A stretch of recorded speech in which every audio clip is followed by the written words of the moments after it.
방금 봉독해드린 사무엘상 4장 1절부터 엘리 가문의 패망이라는 제목으로 4장 1절부터 계속 강론해 드리려고 합니다. 본문의 이치는요, 다른 내용이 아니고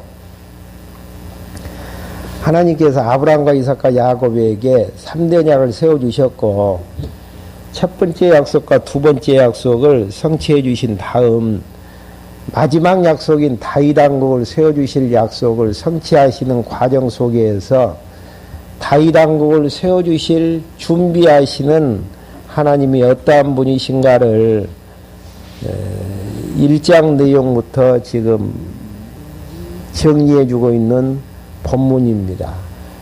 그러니까 다윗 왕국을 하나님께서 세우셔서 통치케 하시기 위해서 다윗 왕국을 준비를 해 나가시는데 준비하는 작업이 마지막 사사인 사무엘을 출생케 해서 성장케 하고 사무엘에게 이제 하나님께서 하실 일들을 소명케 하시는데 지난 시간에 이제 3장 내용에서 보여주셨던 내용은 엘리 가문은 망하고 2장 25절에 35절에 보시면은 내가 나를 위하여 내 마음과 내 뜻대로 행하는 성실한 제사장을 세워주시겠다라고 말씀해 주시는 부분입니다.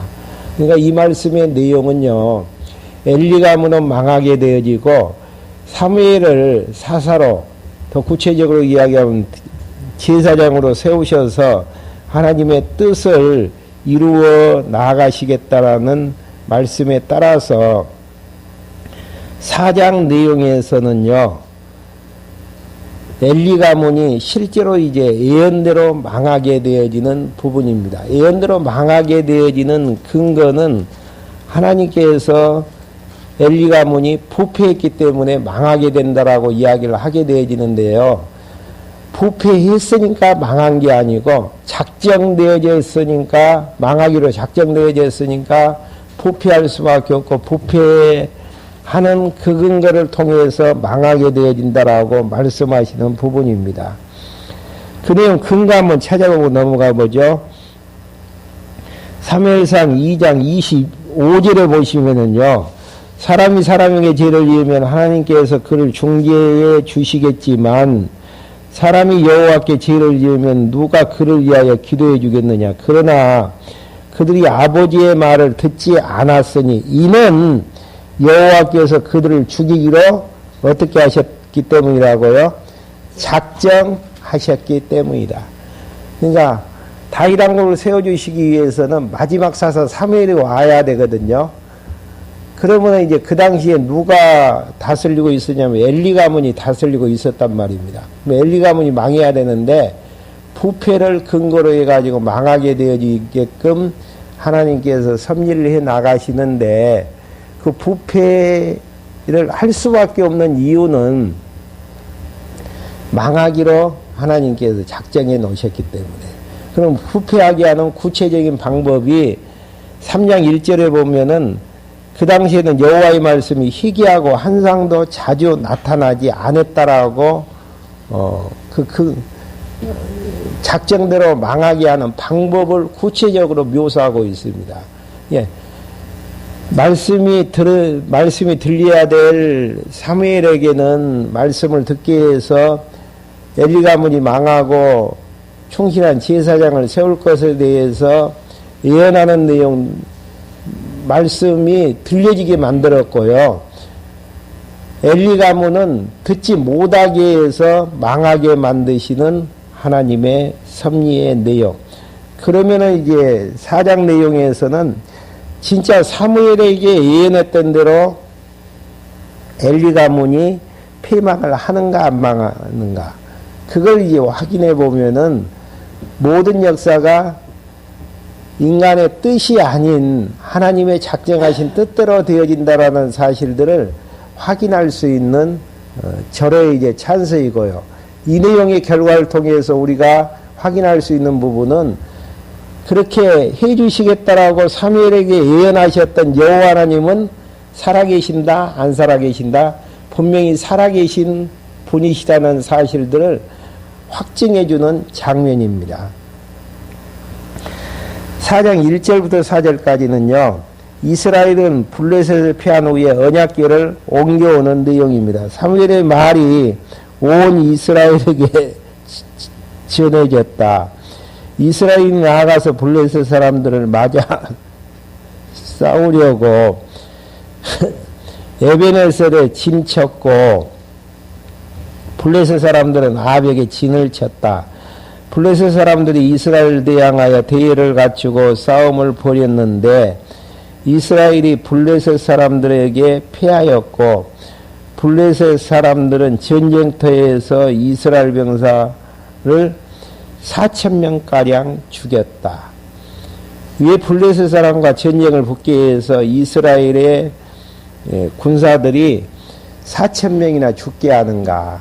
엘리가문을 망하게 하시려는 수순이에요. 엘리가문이 망한다라는 이야기는 곧 이어서 무슨 이야기입니까? 충실한 제사장을 하나님께서 세워주시겠다라는 역사의 섭리. 그러니까 전술이 약해서 망하고 4,000명이 죽는 게 아니고 하나님의 선하신 뜻을 이루어 나가시는 과정 속에서 전쟁의 승패가 결정이 되어진다라는 사실이죠.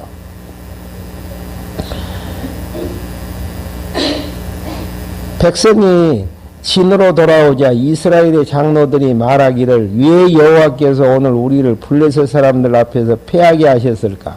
질문은 잘 던졌죠.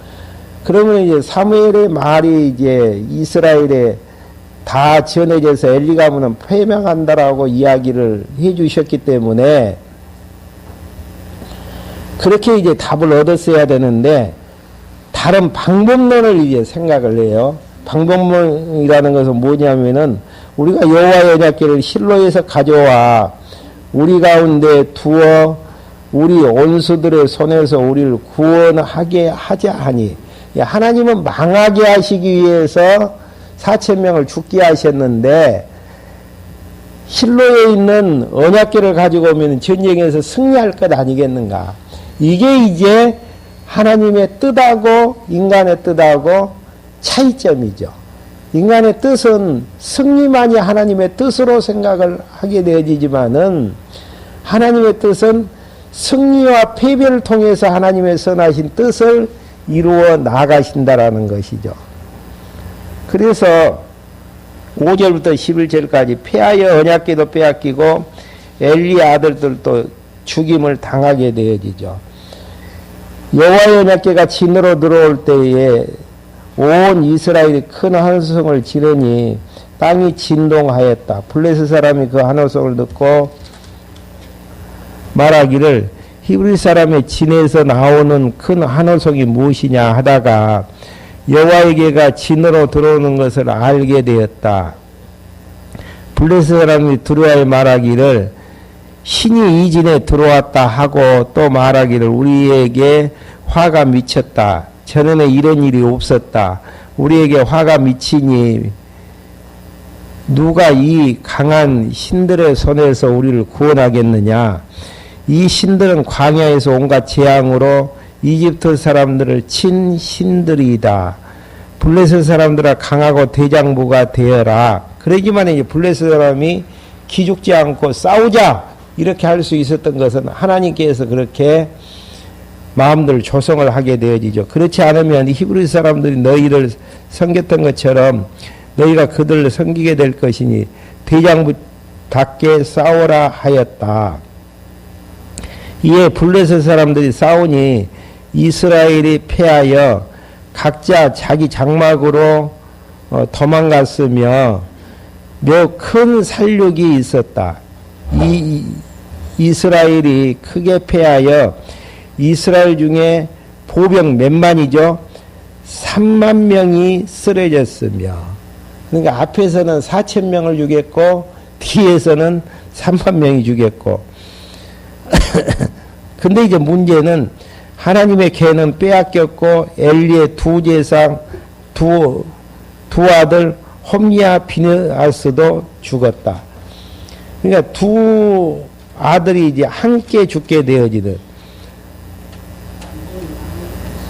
완전히 망했어요. 그 근거는, 같은 날 죽어야 되는 근거는 앞에 이제 지난 시간에 2장 34절 보시면은요, 내 두 아들 홈리아 비냐스에게 닥칠 일이 내게 표징이 될 것이니 이 두 사람이 어떤 날요? 같은 날 죽을 것이다. 이게 하나님이 하시는 일들이라니까. 그게 표징이라는 이야기예요. 네. 충실한 제사장을 세우고 엘리 가문은 망하게 하실 것에 대한, 그러니까 죽고 사는 문제, 전쟁에서 승리하고 패하는 문제, 다 하나님의 예언대로 되어지고, 예언은 하나님의 작정하신 뜻에 근거해서 진행되어지는. 왜 우리가 이 내용들을 배워야 되는가? 구약사를 통해서 하나님의 말씀대로 역사가 진행되는 것들을 확인해 보면은, 지금 우리가 살고 있는 이 역사도 하나님의 작정 프로그램은 알지 못하지만은 작정대로 하나님의 선하신 뜻이 이루어지기 위해서 역사가 진행되어진다는 사실들을 확인할 수 있는 대목들이죠. 그러니까 절대 인간의 뜻대로 역사는 진행되어지는 게 아니고 하나님의 정하신 뜻대로 역사는 진행되어진다라는 것.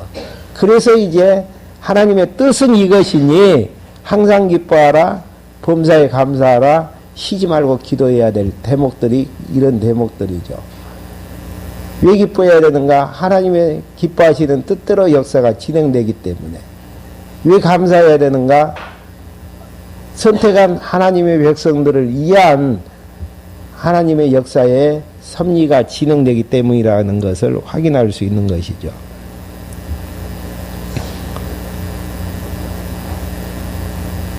12절.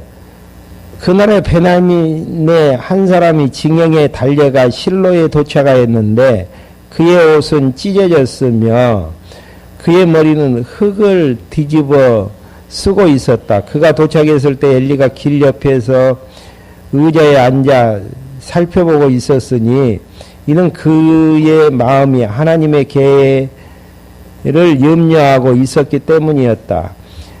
그런데 그 사람이 성읍에 도착하여 보고 온 성읍이 울부짖었다. 엘리가 울부짖는 소리를 듣고 말하기를 이게 무슨 소란이냐 하니 그 사람이 빨리 와서 엘리에게 보고하였다. 그때 엘리는 98세여서 눈이 어두워 볼 수 없었다. 그 사람이 엘리에게 말하기를 저는 진영에서 돌아왔습니다. 저는 오늘 진영에서 도망 나왔습니다 하니 엘리가 말하기를 내 아들아 이 일이 어떻게 되었느냐라고 하였다. 소식을 전하는 자가 대답하여 말하기를 이스라엘이 블레셋 사람들 앞에서 도망했습니다. 백성 가운데 큰 살육이 있었으며 제사장님의 두 아들 홈리아 비느하스도 죽었고 하나님의 계도 빼앗겼습니다. 라고 하니, 그러니까 여기에서 걔는 이제 승리케 하기 위해서 지금 가지고 온 거거든요. 하나님이 함께하지 않는다면은 걔는 아무 쓸모없는 그런 이제 부분이죠. 그가 하나님에게 대하여 말할 때 엘리가 문 옆 의자에 뒤로 넘어져 목이 부러져 죽었으니, 그러니까 두 아들 한 번의 전쟁터에서 죽게 되어지고 엘리도 하나님의 기회를 뺏겼다. 그 이야기를 듣는 순간에 뒤로 낮아빠져 가지고 목이 부러져서 죽게 되어지는, 이는 그가 늙었고 몸이 비대하였기 때문이었다. 그가 사사로 이스라엘을 40년간 다스렸다. 엘리 제사장이 사사가 무너지게 된 이유는 충실한 제사장을 세우게끔 약속해 주셨기 때문에, 예언해 주셨기 때문에. 세우고 무너지고 하는 것들이 하나님의 정하신 뜻에 의해서 진행이 되어진 것들을 확인할 수 있는 대목들이죠. 그러면 이제 가문이 망해야 되는데 어떻게 이제 망하는가?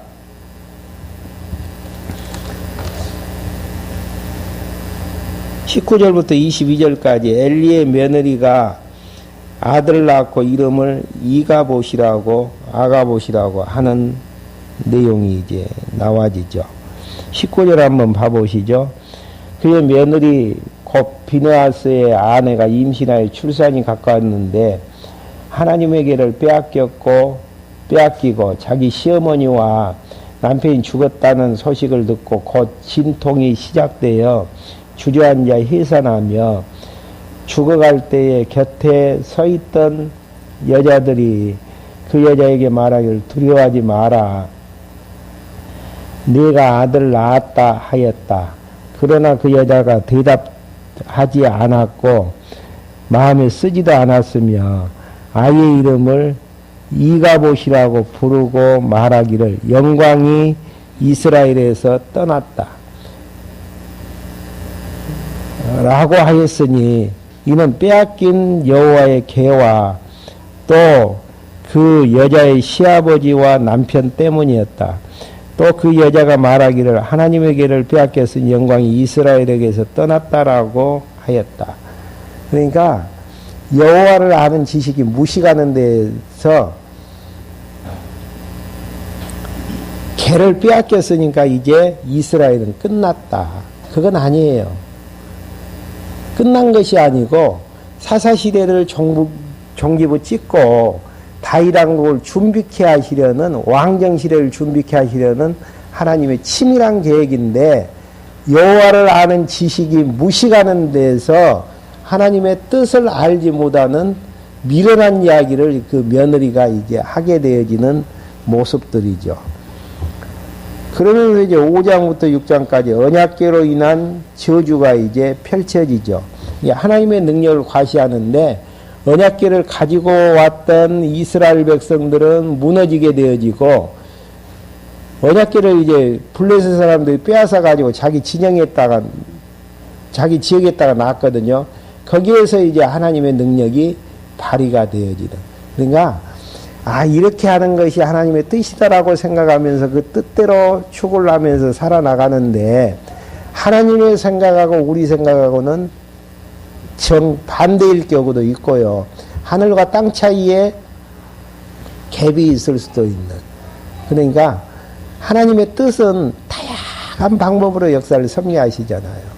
그래 다윗 왕국이 이제 창건되어져서 견고하게 건립되어졌을 때에 마지막 뒤쪽에 가서 하는 고백이 하나님께서 다윗 왕국을 세우기 위해서 만사를 구비했다라는 고백을 하게 되어집니다. 그 중에 한 가지가 언약궤 사건도 들어가지는 대목들이죠. 그러니까 되어지는 모든 것들이 하나님의 뜻이다라고 생각을 하면서 왜 그렇게 하나님께서 해 나가시는가는 시간이 좀 가야만이 확인할 수 있는 대목들이죠. 그러면은 이제 5장 무슨 이제 언약궤 저주가 펼쳐지는지 확인 한번 해보시죠. 5장 1절부터 5절까지 언약궤가 아스돗에 이르러 블레셋 다곤이 거꾸러지는 사건이 일어나게 되어지죠.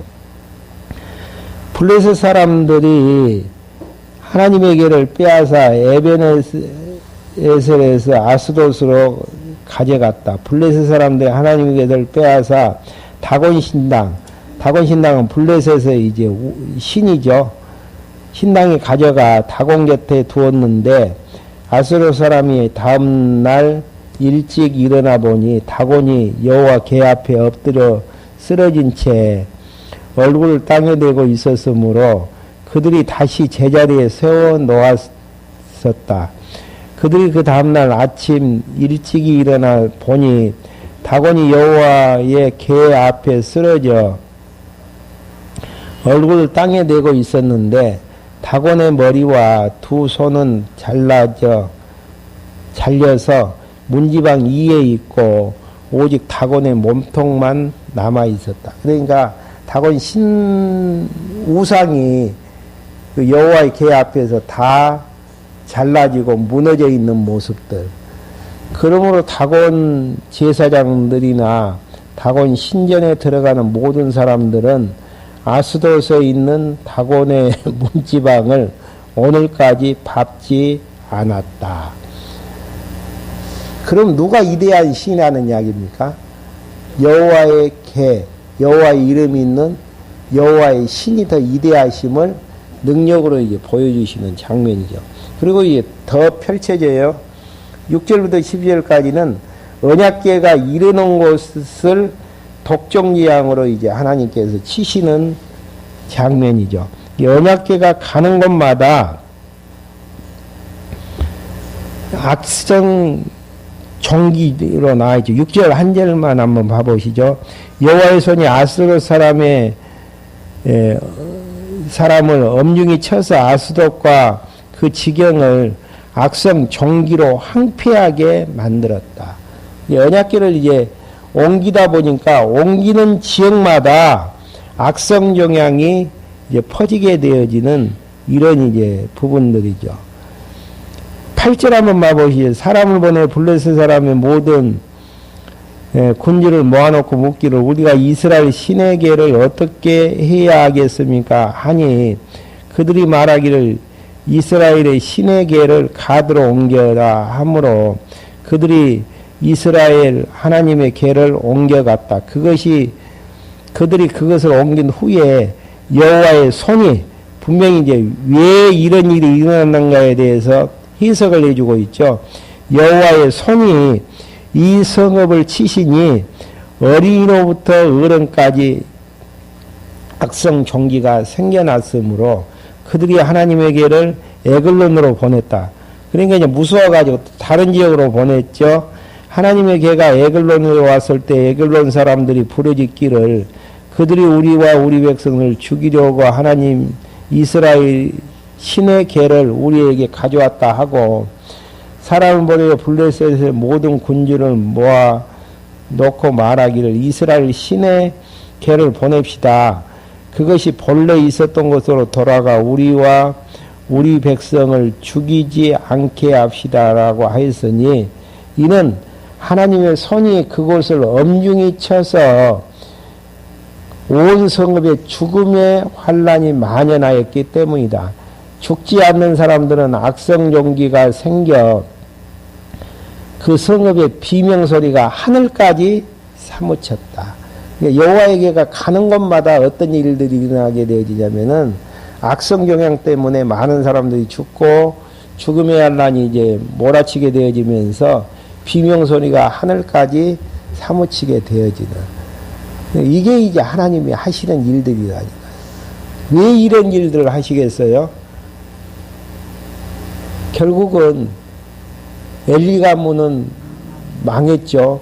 그 다음에 충실한 제사장의 그 사무엘의 말씀대로 되어진 것들을 보여주기 위한 하나님의 섭리의 숨결들이죠. 그러면서 이제 6장 1절부터 9절까지는 독종재앙으로 인해 언약궤를 돌려보내기로 결정하는 부분입니다. 가는 지역마다 독종재앙으로 말미암아서 이제 하나님의 진노가 베풀어지다 보니까 보낼 수밖에 없잖아요. 그래서 이제 보내는 방법들을 연구를 하게 되어지는 부분이 6장 1절부터 이제 9절까지 나와지고 있습니다. 몇 절만 간단간단한 읽고 넘어가죠. 여호와에게가 블레셋 사람들의 지역에 머물지 7달이 되었을 때에 블레셋 사람들이 제사장들과 자기들의 이제 제사장들이죠. 점술가들 불러 놓고 말하기를 여호와에게를 우리가 어떻게 해야 하겠습니까? 어떻게 하면 우리가 그것을 제 자리로 보낼 수 있는지 우리에게 가르쳐 주십시오 하자. 그들이 말하기를 만일 이스라엘의 신의 개를 돌려보내거든 빈손으로 보내지 말고 반드시 그 신에게 속건 제물을 드리십시오. 그러면 여러분의 병이 낫고 왜 그분의 손이 우리 여러분에게서 떠나지 않는가를 알게 될 것이요라고 하였다. 자기들의 이제 제사법대로 제물을 드려가지고 신을 좀 달겨서 보내면은 병도 이제 멈추게 되어지고 그렇게 되어질 것 아니겠습니까? 그리고 자기들의 방식대로 이제 그렇게 재물을 이제 드리는 부분들이 계속해서 이제 나오게 되어지면서요.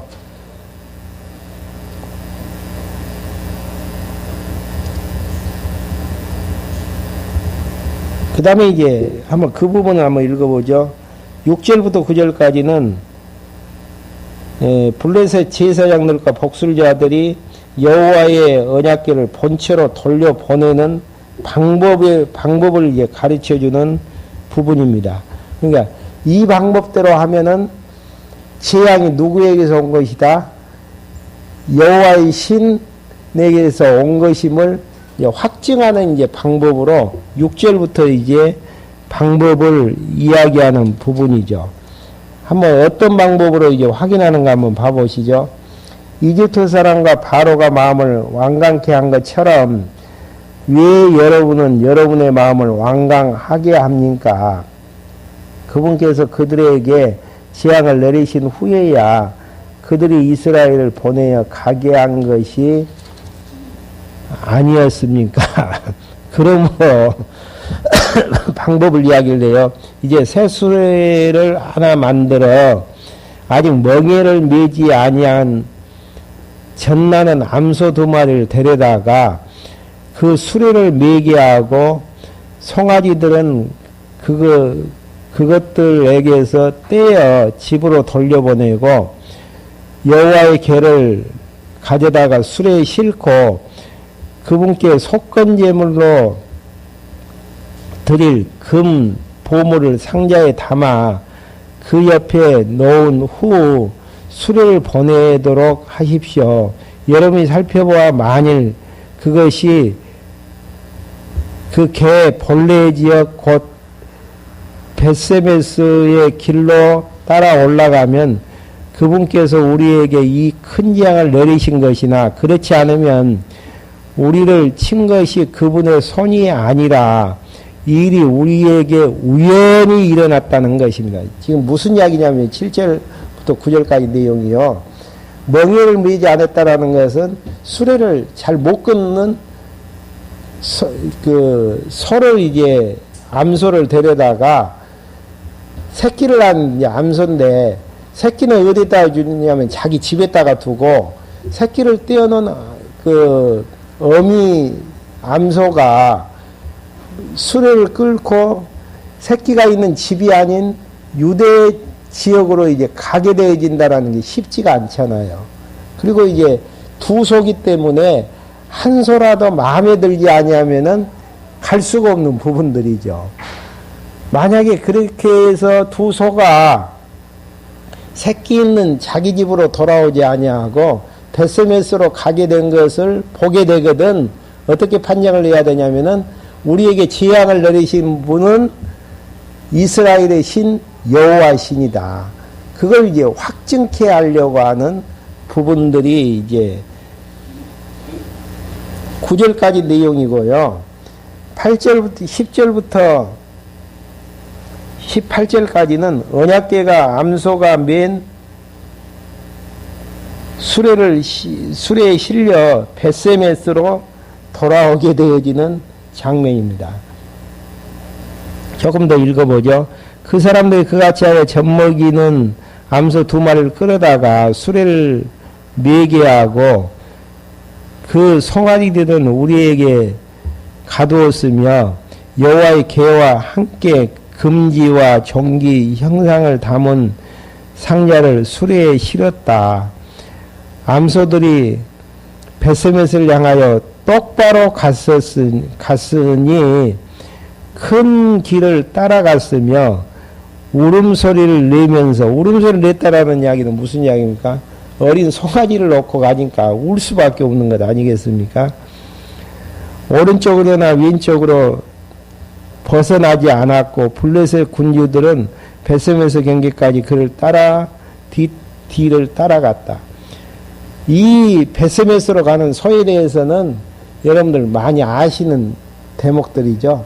좌로나 우로나 치우치지 않냐고 벳세메스를 향해서 갔듯이 우리의 신앙도 좌로나 우로나 치우치지 말고 목표를 향해서 달려가야 된다. 그게 이제 부흥사들이 하는 설교거든요. 지금 방금 이야기했던 그 내용하고 본문의 의미하고는 지금 완전히 딴판이에요. 왜 그러냐면은 본문의 의미는 왜 이제 이런 어려운 방법으로 베스메스로 두 암소를 송아지를 띄워놓고 가게 했느냐. 저주를 주시는 분이 이스라엘의 신인 여호와인지 아닌지를 확인하기 위해서.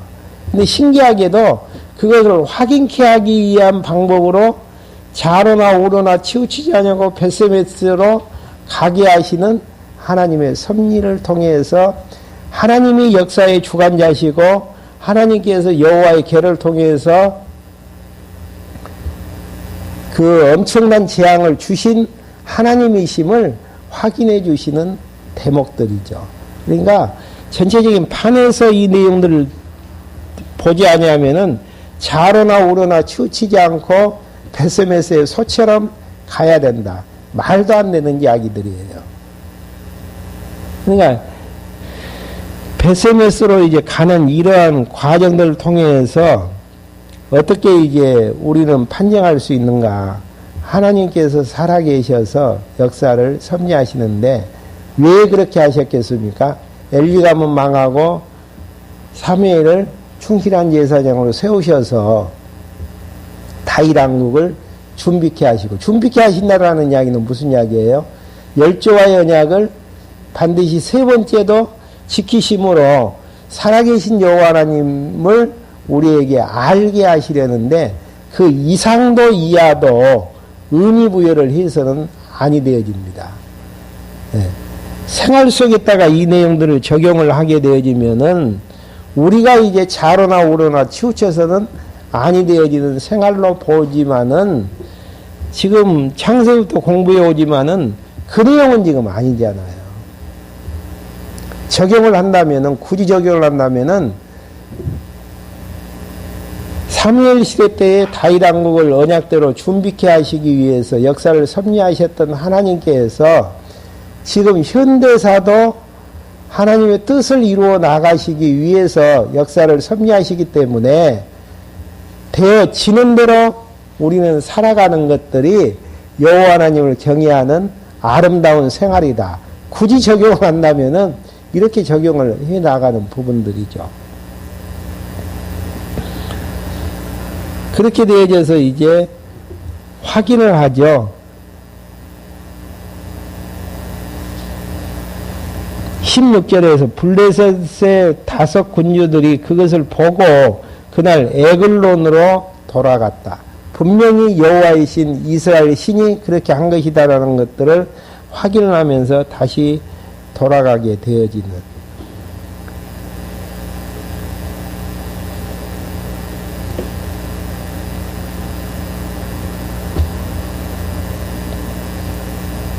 그 다음에 18절까지 있던가요?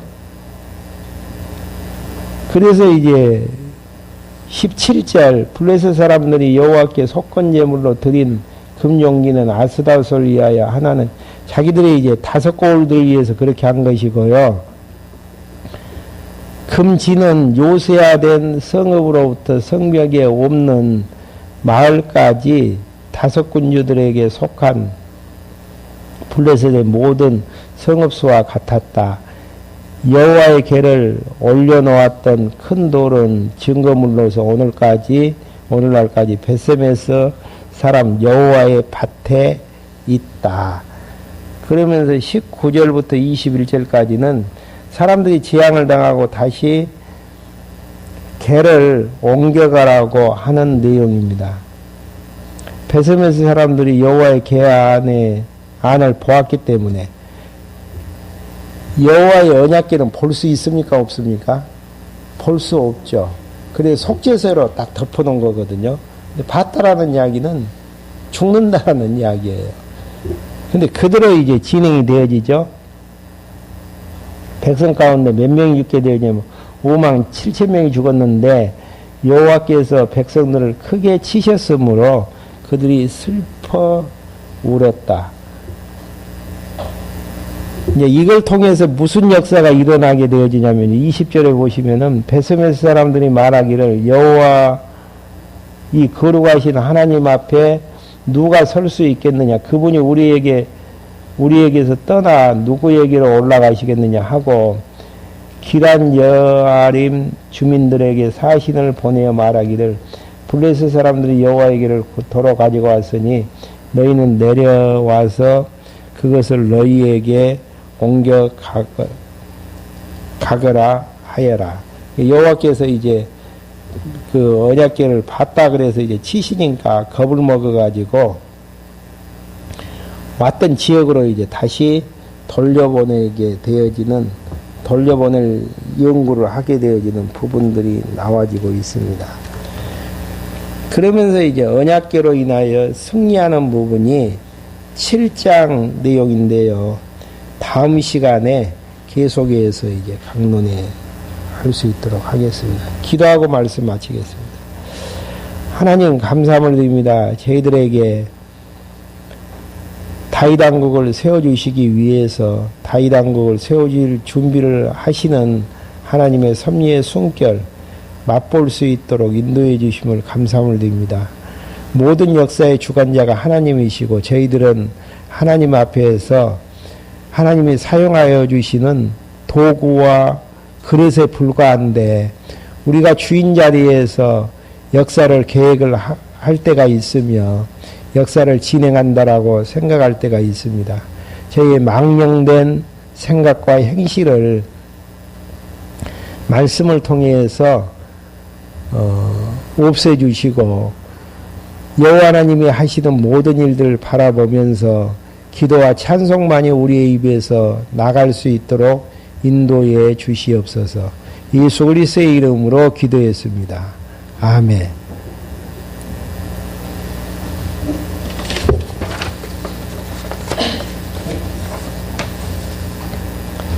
478장